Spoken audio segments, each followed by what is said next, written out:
The Roadside Stranger Who Knew Me Part 1.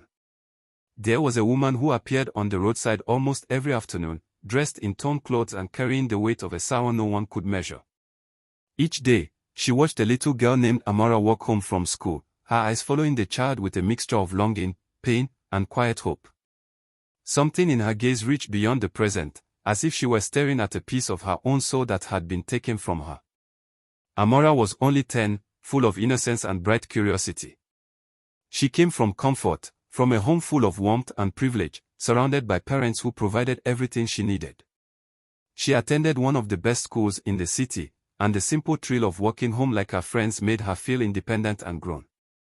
She never imagined that such a small wish would open the door to a mystery that would shake the foundations of her life. At first, the strange woman felt like nothing more than a shadow at the edge of her day. Amara shrugged off the strange connection, and her friends assumed the woman was simply another wandering mind lost in the city's chaos. Amara insisted she had no reason to worry. After all, she belonged in her world of wealth, security, and love. The idea that a stranger in rags might have any claim on her life felt impossible. But the woman's presence did something to her. The gentleness in her eyes, the way she reached out, the silent desperation on her face, it left a mark on Amara's young heart. Fear mixed with curiosity, and curiosity turned into a restless ache she couldn't explain. One afternoon, fear overwhelmed her, and in trying to protect herself, Amara wounded the woman deeply. The look on the woman's face as her hope shattered settled somewhere inside Amara that she couldn't easily shake. The next afternoon, the roadside stood empty. No torn dress. No tired eyes. No silent reaching hands. And strangely, Amara felt the absence like a stone pressed against her chest. That evening, her emotions spiraled. Tears came unexpectedly at the dinner table, and though she hid behind excuses, her heart was already drowning in guilt and confusion. Something about the woman's pain haunted her. Something about the connection felt too strong to ignore. The next morning, she insisted on walking again, driven by a pull she didn't fully understand. She wanted to see the woman. She needed to. But when she reached the familiar spot, there was nothing. Only silence.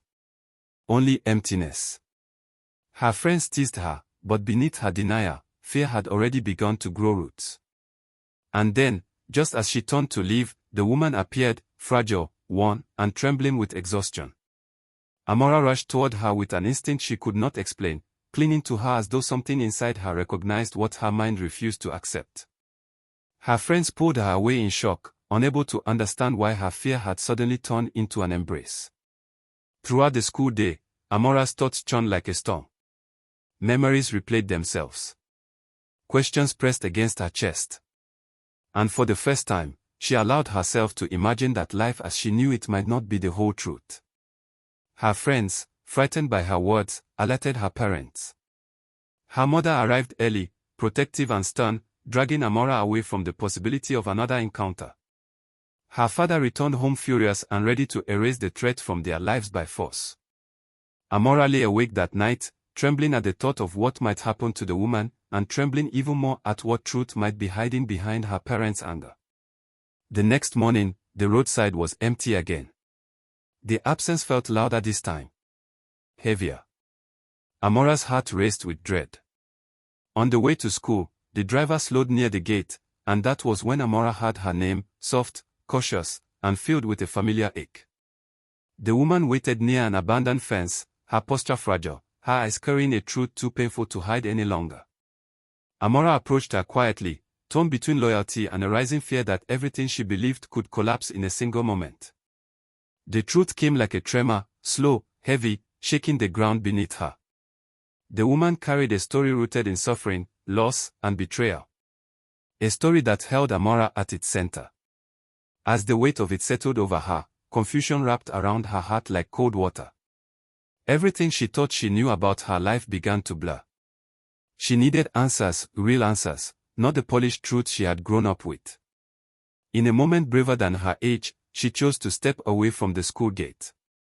She took the woman's trembling hand and asked her to lead her somewhere quiet, somewhere far from the walls that kept secrets locked away. And together, they walked into the morning light, both of them trembling, both of them carrying 10 years of pain, and both of them knowing that the truth, whatever it was, could change everything forever. Don't forget to like, share, subscribe and comment for part 2 of the story.